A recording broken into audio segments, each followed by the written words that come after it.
Y así arrancamos. Buenos días, Perú, querida Fátima. Muy buen día. Bueno, esperamos que hayan tenido un gran fin de semana, que lo hayan aprovechado con la familia y nosotros listos para empezar esta semana porque hay muchas cosas para estar conectados. Un fin de semana, Fátima, no sé, corrígeme si me equivoco, con calor, con frío, con calor, con frío, pero es que el clima nos ha ido abrazando, ha estado cálido al menos en estos días. Ha estado cálido y parece que va a seguir así, pero toda esa información, como siempre, la vamos a tener en el contenido de Conecta. Y hoy día tenemos un súper programa. ¿Qué te parece si arrancamos de una vez? Esto es Conecta Perú.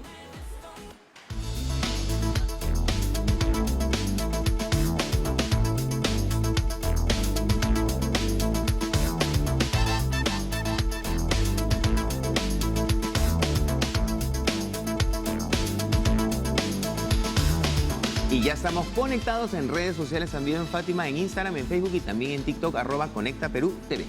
Bueno, ya saben que ustedes son parte fundamental para que también nos comenten esos temas que a ustedes les interesan. Y hoy empezamos con las celebraciones del Día Mundial del Ambiente. Realmente una responsabilidad de todos nosotros y el objetivo es tomar conciencia sobre qué debemos de hacer cada uno desde nuestros hogares, cuál es la importancia de los niños, de la educación. Y justamente recordamos que en 1972 vía la Asamblea General de las Naciones Unidas, junto a 193 países que conforman la asociación, ellos decidieron hacerle frente y sobre todo decirnos cómo podemos trabajar en conjunto para restaurar aquello que está mal. Y justamente para las buenas prácticas y las acciones vamos a conversar hoy de ello y veremos cómo todos juntos podemos ayudar a nuestro planeta. Además, mi querida Fátima, ¿quién nos ha alarmado por las miles de noticias sobre excesos de basura en el mundo? Por eso hoy nos visita Paula Merchán, líder de comunicación de Simba, para contarnos qué soluciones prácticas se pueden realizar para cuidar el medio ambiente. Bueno, y también a pocos días del estreno de la película Transformers, El Despertar de las Bestias, séptima entrega de la saga, que se rodó en la mayor parte en nuestro país y que ahora, por supuesto, está poniendo al Perú ante los ojos del mundo. Vamos a conversar sobre ello y estará con nosotros Daniel Córdoba, director de promoción e inversiones empresariales de PROMPerú, para que nos hable sobre la oferta turística que ofrece el Perú para las producciones cinematográficas mundiales. Y también hablaremos sobre el inadecuado control de venta de medicamentos que ha llegado últimamente a manos de escolares. Por ello conversaremos con Raúl Condori, psicólogo especialista, para hablar franco de la vida. Bueno, y los padres tenemos un problema muchas veces en casa sobre esta pregunta. ¿Cuáles son los riesgos que tiene Internet para nuestros niños y adolescentes y cómo identificarlos? Hoy estará con nosotros Julio Seminario, experto en ciberseguridad, que nos va a dar detalles de esta problemática que estamos viviendo en la sociedad. Y de alguna manera, Fátima, eso es importante, saber qué es lo que tenemos que hacer, cómo manejar el tema de la información de los aparatos con nuestros hijos. Hay muchas preguntas que muchos padres no tenemos claras y hoy las vamos a resolver aquí en el programa. Así que recuerden que estamos juntos para conectar y sobre todo para entender que existen problemas, pero también soluciones. ¿Y qué debemos de hacer? Para eso estamos aquí como Conecta Perú, para que ese problema llegue a los oídos de las autoridades y también nuestras autoridades nos puedan contar las buenas prácticas que están realizando. Estamos en nuestras redes sociales, en Facebook, Instagram y TikTok. Nos encuentran como Conecta Perú TV. Y ahora nos vamos con Christopher, que nos trae como siempre importante información. Chris.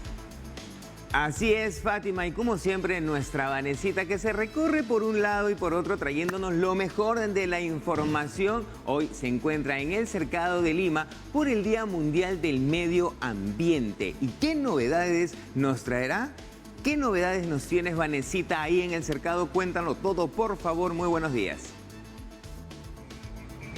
¿Qué tal, Christopher, Fátima? Y también saludamos a todos nuestros amigos de Conecta Perú. Esta mañana nos encontramos en el Cercado de Lima porque en el marco del Día Mundial del Medio Ambiente vamos a recordar este uso de transporte que es tan importante y vital para el cuidado de nuestro planeta, pero también nos beneficia a nuestra salud.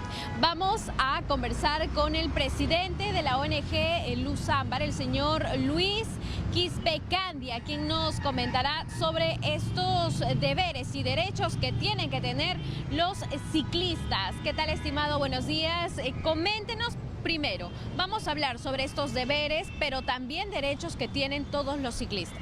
Bueno, ciertamente expresando nuestro saludo a todos en este Día del Medio Ambiente y recordando el uso de la bicicleta que se conmemora el 3 de junio, debemos recordar a los usuarios de la bicicleta que ellos están ceñidos al Reglamento Nacional de Tránsito, al igual que todos los conductores, es decir, tienen obligaciones, pero también tienen derechos. En cuanto a sus derechos, ellos tienen que circular por la ciclovía y es la competencia de la autoridad habilitar esos espacios para que circulen con seguridad. Y en cuanto a sus obligaciones, es importante recordarles que deben estar equipados correctamente, que deben usar el casco, sus vehículos tienen que tener luces, tienen que utilizar un chaleco con cintas reflectivas si es que van a circular en la noche, deben tener el timbre para alarmar. Jamás deben circular por la vereda, que es un espacio exclusivo de los peatones.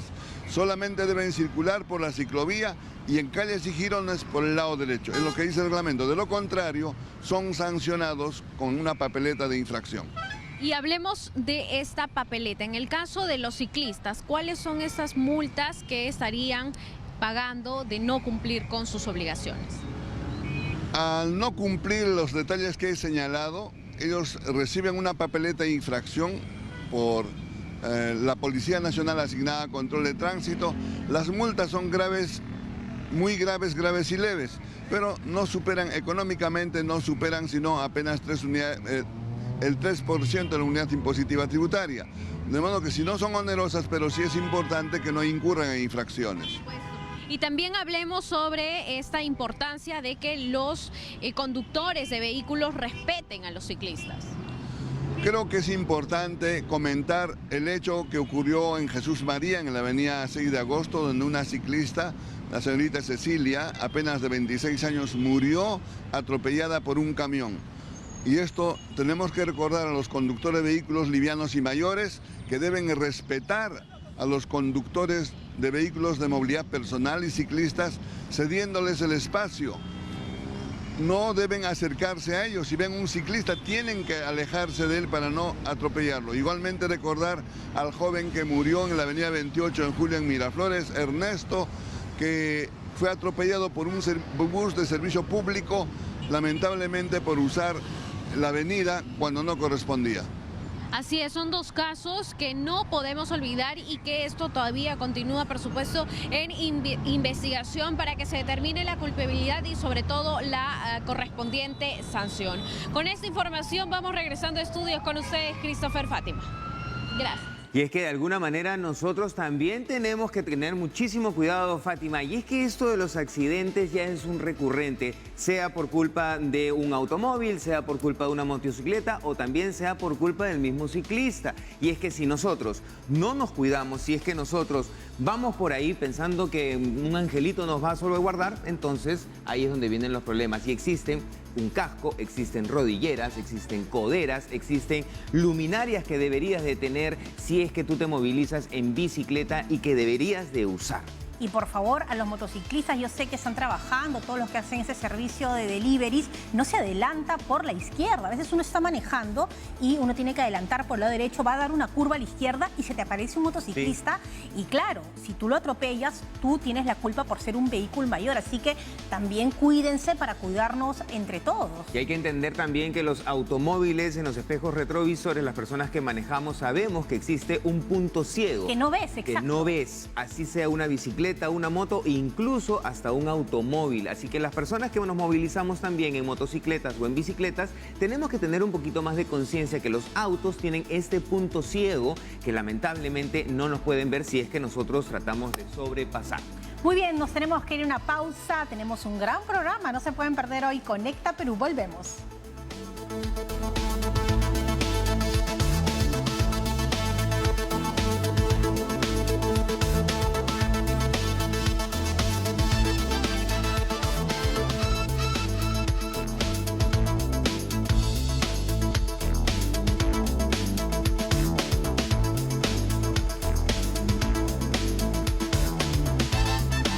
Ya estamos de regreso. Conéctate con nosotros en redes sociales, en Instagram, en Facebook y también en TikTok, @ConectaPerúTV. Día Mundial del Medio Ambiente, Fátima. Bueno, y la pregunta es, ¿qué hacemos en casa? ¿Qué hacemos las familias? Las decisiones de cada uno de nosotros como ciudadanos. Y justamente vamos a hablar con Paula Merchán, líder de comunicación de Simba, para que nos dé algunos alcances. ¿Cómo estás, Paula? Bienvenida. Muy bien, muchísimas gracias por la invitación. Feliz de estar aquí en su programa en este día tan importante, ¿no? Bueno, vamos a hablar un poco primero de Simba. ¿Qué es lo que hacen ustedes? Bueno, Simba viene de la palabra o de las palabras sin basura. A veces nos confunden con el Rey León, pero nosotros somos Simba con N.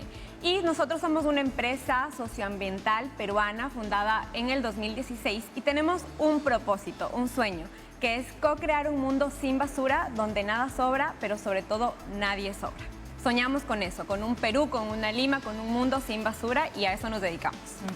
Y ahora, de alguna manera, también hemos visto aquí en la mesa y aquí abajito un poquito de los residuos que ustedes tratan de captar. ¿Qué tipo de residuos son? Mira, el mundo de los residuos es gigantesco. Nosotros en Simba nos dedicamos a la transformación de los residuos orgánicos e inorgánicos, al reciclaje de los dos.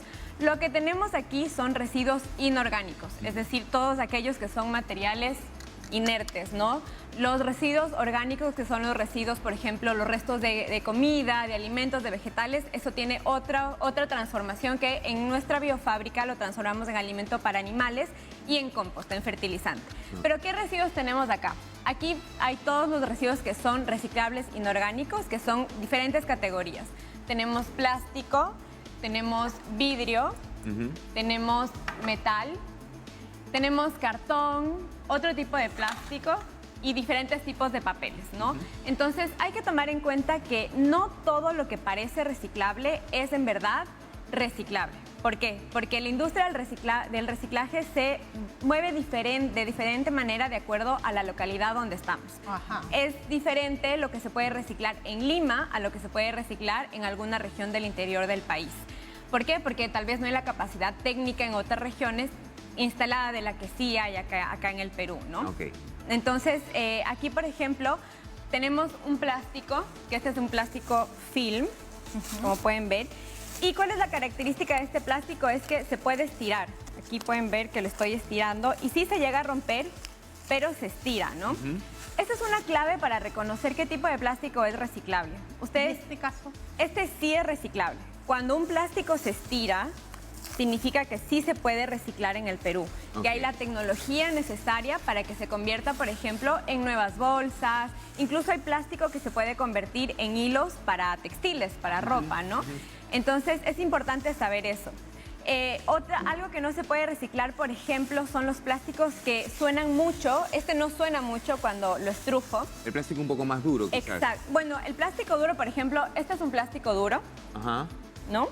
Entonces ustedes pueden ver aquí, este es como el plástico de una botella, que generalmente es el tipo de plástico número 1 y es el plástico que se llama PET. Este es muy reciclable en el Perú, entonces cada vez que ustedes tengan un tipo de plástico, aquí, por ejemplo, no sé si la cámara alcanza, pero aquí dice 1. Ahí dice 1, este es el plástico PET, lo tengo aquí, ahí está, el número 1, este sí se puede reciclar. Entonces, el tipo de plástico que no se puede reciclar es, por ejemplo, aquellos plásticos que suenan muchísimo o, por ejemplo, también las envolturas de snacks. No se pueden reciclar. No se pueden reciclar. ¿Por qué? ¿Por qué? Porque cuando uno tiene una envoltura de snack, ustedes van a ver que en la parte de afuera es diferente que la parte de adentro. La parte de adentro es brillante, ¿no? Sí. Es como metálica. ¿Por qué? Porque tiene varios tipos de materiales en una sola envoltura. Entonces, cuando llega a la industria del reciclaje, es prácticamente imposible separarlos. Materiales. Entonces, eso inmediatamente es basura. Entonces, hoy que estamos hablando del Día del Medio Ambiente y del reciclaje, es importante decir que la primera opción no es reciclar. El reciclaje es un proceso también industrial que tiene su contaminación, que tiene su impacto ambiental. Claro que hay que reciclar, pero sobre todo, antes que nada, hay que rechazar aquellos materiales que no se pueden reciclar, reutilizarlos, repararlos. Hay muchas maneras. antes de llegar al residuo, ¿no? A este residuo final. Entonces, ahora que les estaba hablando yo de las envolturas de snacks, por ejemplo, hay varios materiales que no se pueden reciclar. ¿Y qué hacemos con ellos? A veces es realmente imposible no tenerlos, ¿no? Podemos hacer esto, que es un ecoladrillo. Ustedes ven aquí, esta es una botella de gaseosa y adentro de esta botella hay muchos papelitos, hay muchos, por ejemplo, aquí hay este brillante.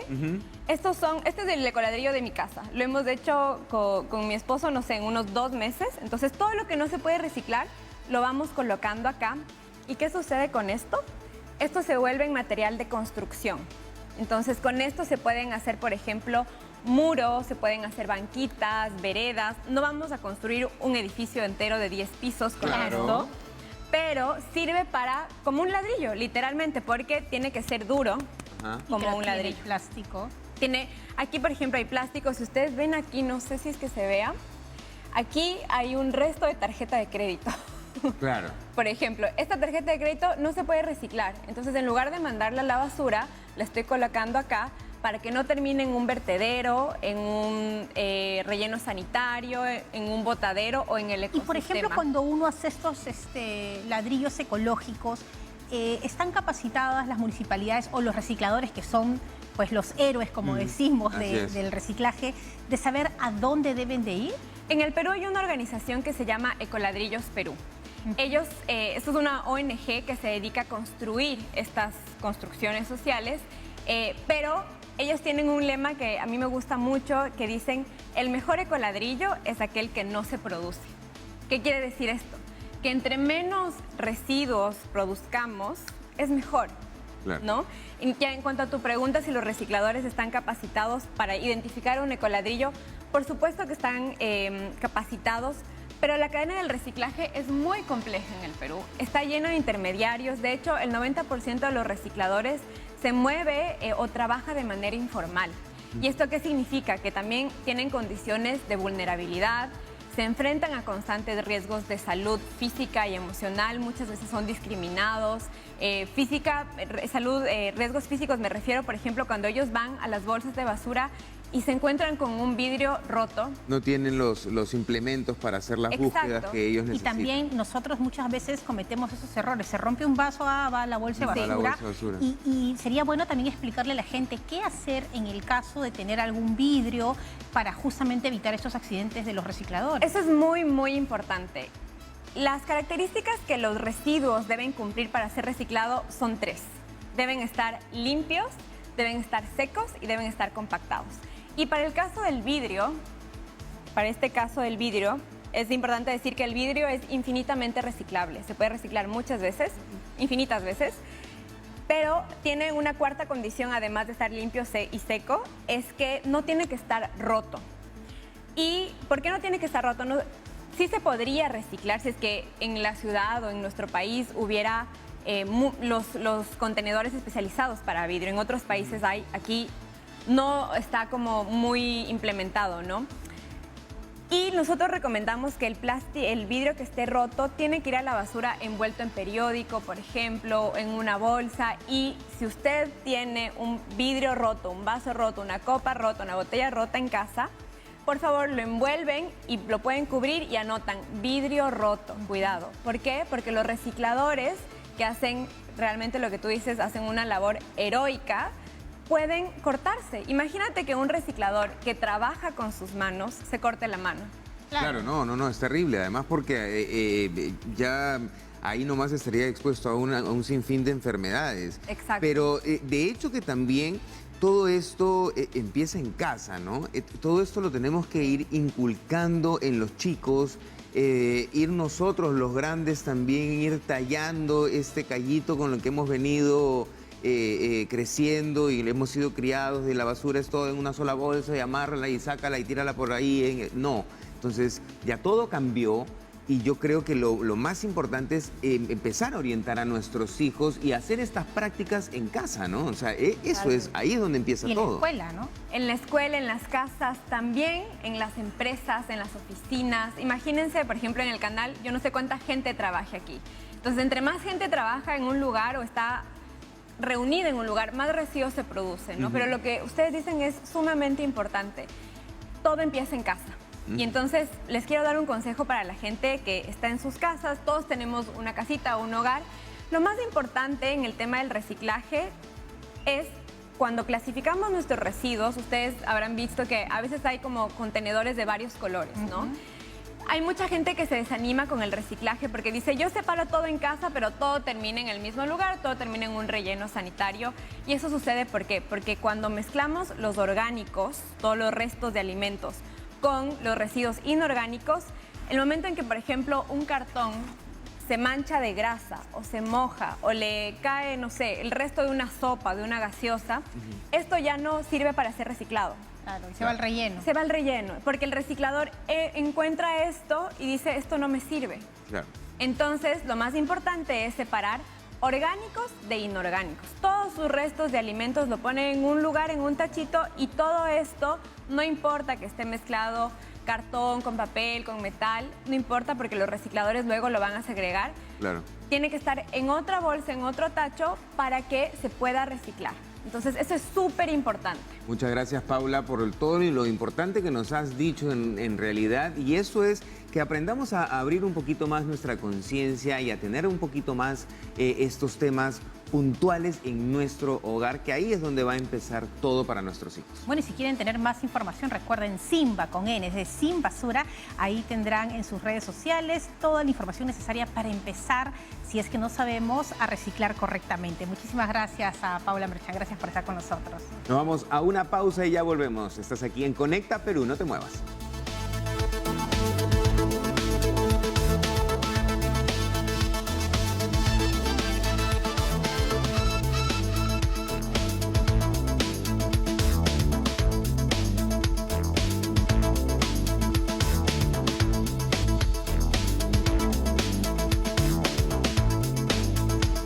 Ya estamos de regreso y tú te conectas con nosotros en redes sociales, en Instagram, en Facebook y también en TikTok como @ConectaPerúTV. Fátima, lo orgulloso que nosotros nos sentimos cada vez que vemos una de nuestras ciudades, como la escenografía en cualquier película de cine, no tiene palabras.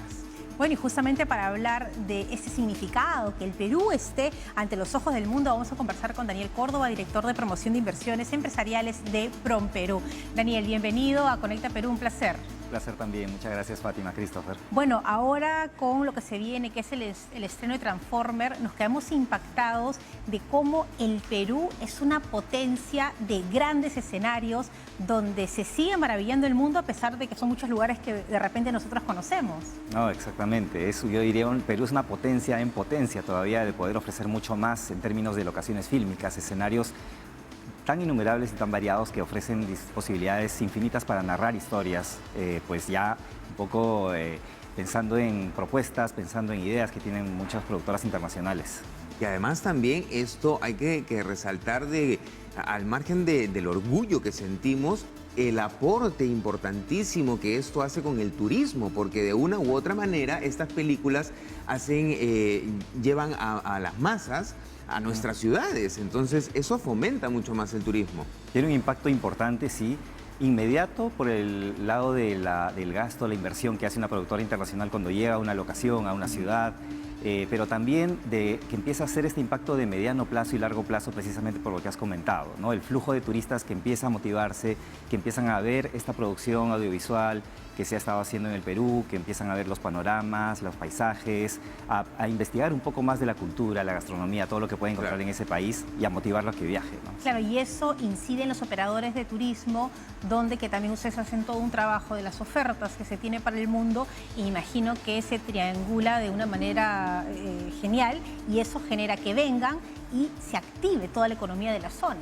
Sí, precisamente hay una interacción importante dentro de PromPerú que se hace desde el lado de la promoción de locaciones fílmicas, y vamos empezando por ese lado, ¿no? De promover un destino donde las productoras pueden venir a grabar, y después, posteriormente, de ese trabajo se hace también la interacción con la Dirección de Promoción de Turismo y también otros equipos para poder lanzar, poner en valor también estas locaciones e integrarlas en circuitos turísticos que se tienen previamente armados, y de esa forma se enriquece esa experiencia que puede ofrecerse al turista extranjero.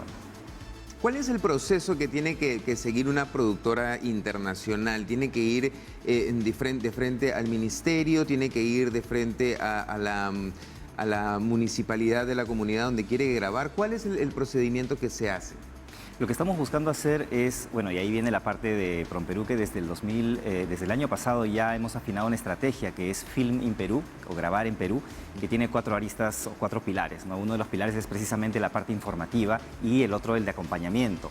Informativa porque también ahí a través de una página web especializada que tenemos que es Film in Perú, podemos disponibilizar información valiosa para productoras internacionales, a las cuales vamos a buscar también en eventos de promoción. PROMPERÚ está empezando y ahora que desde el año pasado se regresó al esquema presencial a participar en diversos festivales, ferias, congresos también de la industria audiovisual internacional, donde se dan cita productoras, se dan cita financistas de este sector, guionistas, directores. Entonces, todos estos actores importantes y cruciales que tienen un poder de decisión sobre dónde se realizan las filmaciones de una película, están congregados en estos eventos. De hecho, vamos a tener presencia, o estamos actualmente ya teniendo presencia en el Festival Internacional de Cine de Málaga, perdón, de Guadalajara, que se está dando en estos momentos en México, que va del 4 al 7 hasta este miércoles, donde PROMPERÚ también está ahí fomentando ese acercamiento, buscando nuevos relacionamientos con productoras internacionales para mostrarles toda la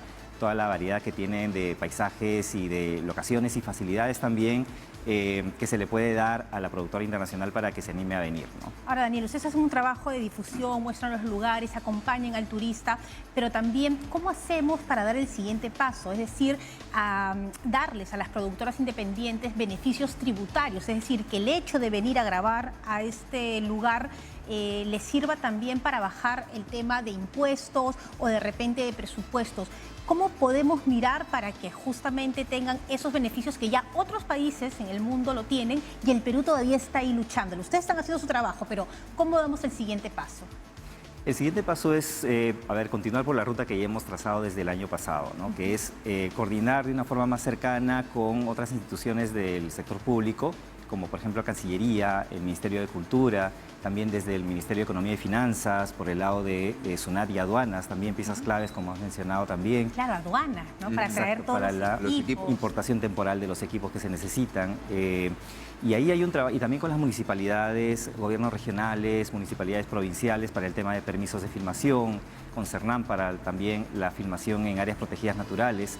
Ese trabajo se ha estado haciendo desde hace algunos años, pero ahora hemos reforzado la parte de coordinación interinstitucional más estructurada. Estamos impulsando con otras entidades que estas que mencioné, que se pueda conformar una mesa ejecutiva, mesa ejecutiva para la promoción de locaciones fílmicas. Esto nos permitiría tener ese espacio, como decía, más formalizado, estructurado, donde también podamos convocar al sector privado especializado en este sector para que pueda aportar con ideas, sugerencias, y aquí también se pueda convocar y discutir sobre todos estos puntos que están faltando, ¿no? Hay algunos puntos y aspectos de incentivos, de facilidades tributarias, no tributarias que se van a discutir, se podrían evaluar. Por supuesto, siempre hay que tener en cuenta también el lado fiscal, el lado digamos, cuidar las cuentas fiscales del país, pero también hay que evaluar también los beneficios que podría traer poder competir en igualdad de condiciones con otros países que sí, como has dicho, ya ofrecen algunos incentivos, algunos beneficios. En el caso de Perú, yo creo que hay una base muy importante que es ampliamente conocida por todos, ¿no? La gran riqueza que tiene el país en destinos, gastronomía, cultura. Tranquilamente puede ser el Señor de los Anillos en el Perú, ¿ah? Sí, tranquilamente. Justo ahí quería hacerte una pregunta, porque ahorita estamos muchos, y digo estamos porque estoy esperando el 7 de junio el estreno de la película, y en muchas partes del mundo esta película también se va a estrenar. Ahora, ¿hay alguna estrategia para ver a todos estos turistas que se puedan ver motivados a raíz de la película en venir? ¿Hay algún tipo de estrategia para llamar la atención de los turistas? De hecho, sí, ya en semanas previas se ha estado trabajando bastante en coordinación con Paramount y las productoras también, aquí en Perú, representantes de Paramount, para poder emprender o sumarnos a acciones de difusión, acciones de publicidad internacional que ellos están realizando en principales ciudades del mundo. Y en ese sentido, sí, desde PROMPERÚ estamos desplegando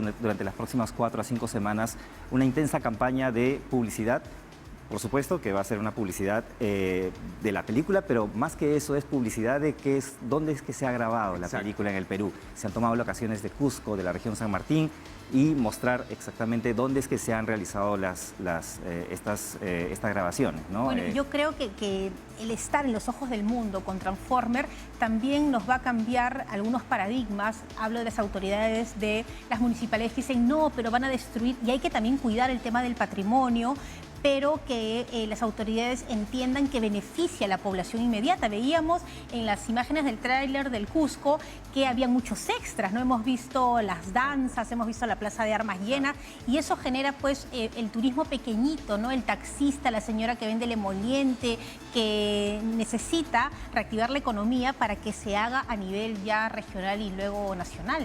Sí, por supuesto. Hay un trabajo de coordinación muy importante y de concientización, socialización, sobre todo de los beneficios que trae, ¿no? El tema de venir una productora de ese tamaño, de esa magnitud, durante un mes y medio, 2 meses, lo que dura el tiempo de filmación, implica un desembolso, una inversión inmediata que va a la vena, digamos, de muchas de las pymes o empresas pequeñas, medianas que operan en esa zona, y es directo a la vena de las economías regionales o locales, ¿no? En este caso, la ciudad de Cusco, también Tarapoto, donde se hicieron estas grabaciones. Y como has mencionado, es importante ese trabajo porque es importante que, digamos, desde los municipios, desde las mismas cámaras de comercio, cámaras de turismo, puedan también ver que el hecho que en una película, sea un documental, un cortometraje, en este caso una mega producción internacional, quede registrado no solo el patrimonio artístico, cultural que se ve ahí, sino también otros aspectos, paisajes naturales. Es una forma de promocionar que perdura más allá de una campaña, sino que queda en el tiempo y puede ser replicado, y de hecho es replicado en diferentes plataformas. El patrimonio material, ¿no? Con la Reina del Sur también. Que claro, y más o menos ustedes tienen un porcentaje de cuánta gente podría venir a raíz de esta producción. Lo que tenemos es, la evidencia internacional es bastante rica, bastante variada, bastante contundente en ese sentido, pero por lo que es variada hay muchos casos, dependiendo también luego ya del seguimiento, de la intensidad que se hagan de más campañas para mantener ese esfuerzo, ese momentum que se ve inicialmente. Pero en cuanto a evidencia internacional, tenemos casos, por ejemplo, estudios que se han hecho en el Reino Unido donde 1 de cada 10 turistas manifiesta que su decisión de visitar el Reino Unido, en este caso concreto, se ha basado en haber visto locaciones del país a través de alguna producción audiovisual.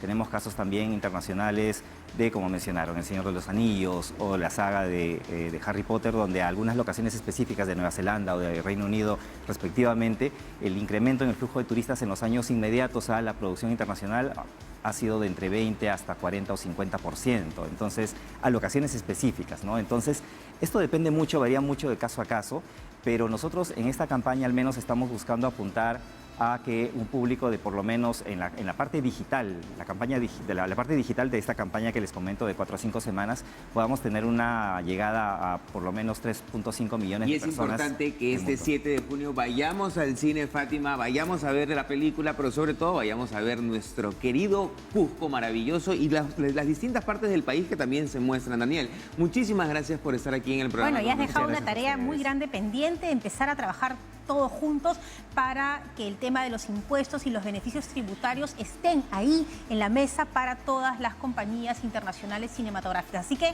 la tarea está pendiente y vamos a trabajar todos hacia ello. Nos vamos a la pausa y ya regresamos. No te muevas, es Conecta Perú.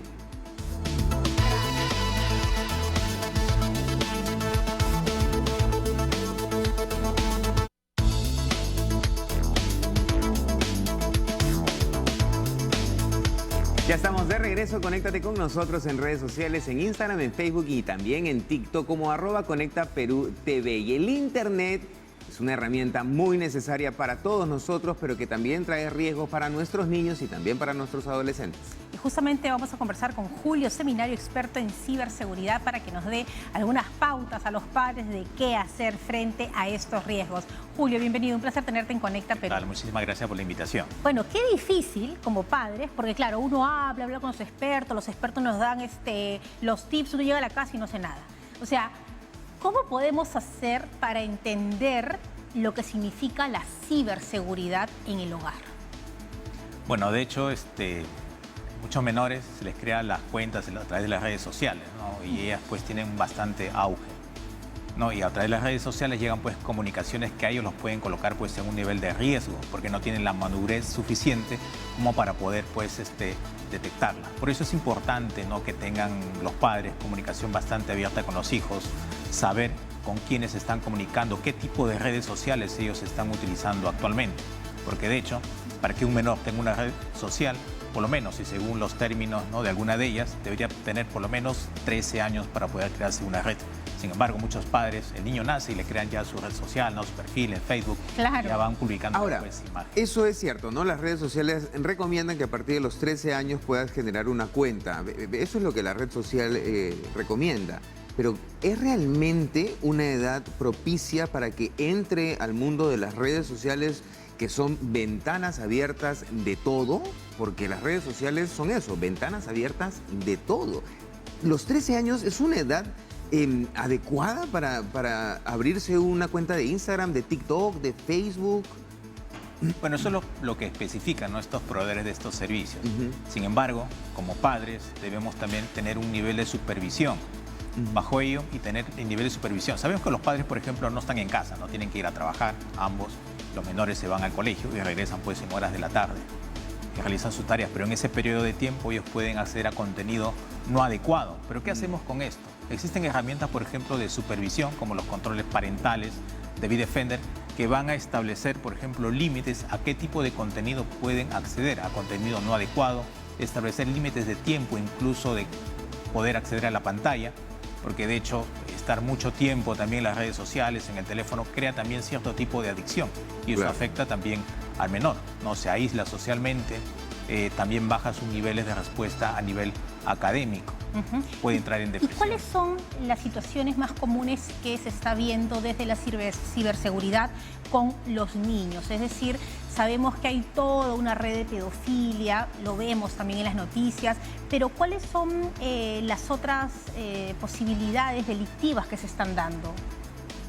Bueno, otras posibilidades delictivas, bueno, aparte de la pedofilia, donde bueno, a un menor le piden pues imágenes o cierto tipo de video también, es por ejemplo obtener información, ¿no?, de los menores, ¿no? Por ejemplo, una persona adulta suplanta a un menor por una imagen totalmente diferente y logra engañar al menor, ¿no? Le puede pedir pues su dirección, su teléfono, cómo se llaman tus padres, dónde estudias, dónde te ubicas actualmente, dónde estás. Si estás solo o estás Claro. ¿Estás solo, estás acompañado? ¿Tus padres dónde están o están de viaje? Es importante también, por ejemplo, no publicar información de dónde estamos o estamos en otro país o nos fuimos pues de viaje, ¿no? Establecer también un valor de contraseñas importante a nuestras cuentas en las redes sociales.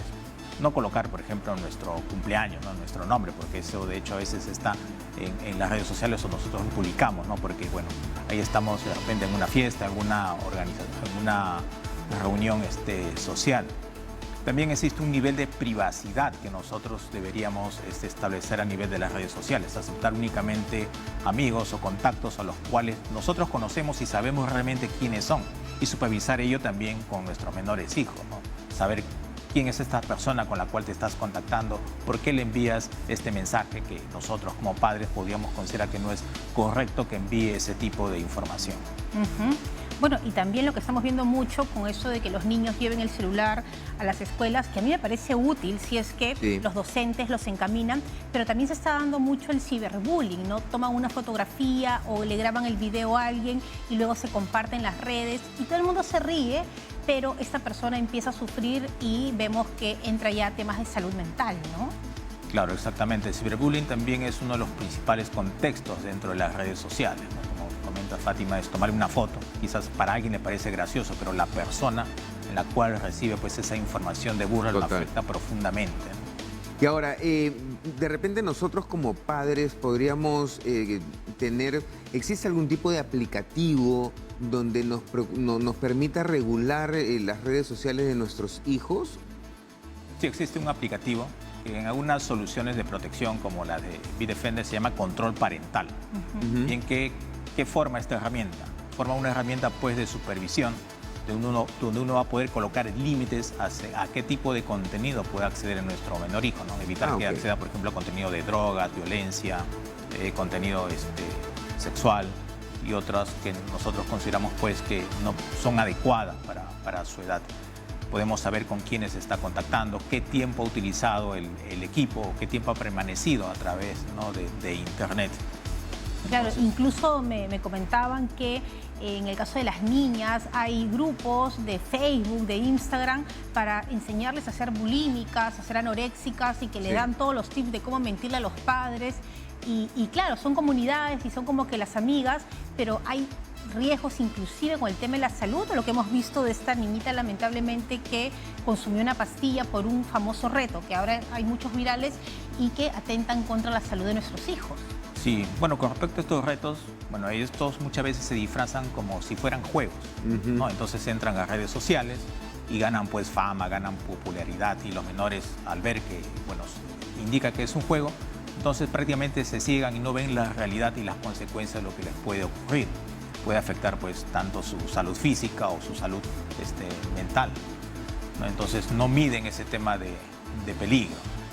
Claro, y lo único que podemos hacer es reforzar la autoestima de los chicos, ¿no? Sí, de reforzar la autoestima de los chicos y tener mucha presencia con los chicos. Hay que abrir vínculos de comunicación con nuestros hijos, porque eso es lo único que va a permitir que nuestros hijos no caigan en este tipo de accidentes, que no se vean vulnerables a este tipo de situaciones. Muchísimas gracias por la visita, muchísimas gracias por todo lo que nos ha dicho. Gracias, Julio Seminario, experto en ciberseguridad, nos ha dado algunas recomendaciones. ¿Es fácil implementarlas? No, porque uno sale de acá así muy empoderado, llega a la casa y se enfrenta a la realidad del adolescente, pero para eso los adultos somos los grandes, los adultos. Tenemos que contener, no ponernos en igual condición y entender que estamos protegiéndolos, como una vacuna que le ponemos a nuestros hijos. Así es, la educación de nuestros hijos solamente depende de nosotros. Nos vamos a la pausa y ya regresamos con más. Esto es Conecta Perú, no te muevas.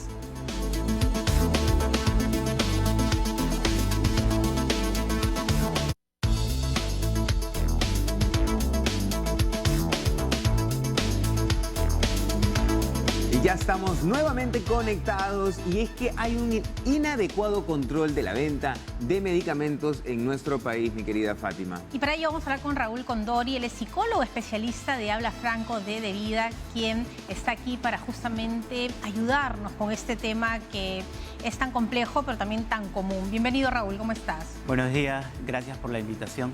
Ahora hablábamos nosotros en el camerino sobre este tema, ¿no?